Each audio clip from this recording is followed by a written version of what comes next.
এই ঝর্ণার নাম ডাবল ফলস, স্থানীয়রা পাঞ্চুরি ঝর্ণা নামে জানে। আমরা এখন ওই উপরে উঠবো রশি বে।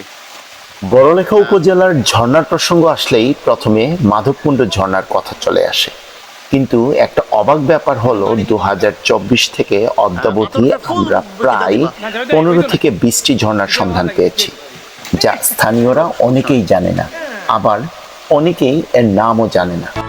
ঠিক তেমনি এই ঝর্ণা ডাবল ফলস বা স্থানীয়রা পাঞ্চুরি ঝর্ণা নামে জানে, এই ঝর্ণার উপরে গিয়ে এর উৎসস্থল খোঁজার চেষ্টা করছি আমরা।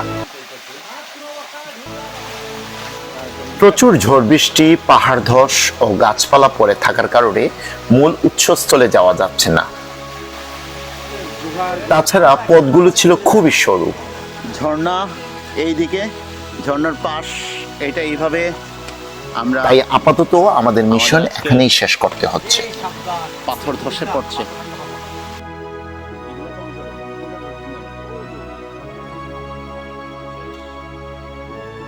তবে আগামীতে যদি কোনো সুযোগ হয় তাহলে আবার নেমে পড়ব সেই অভিযানে।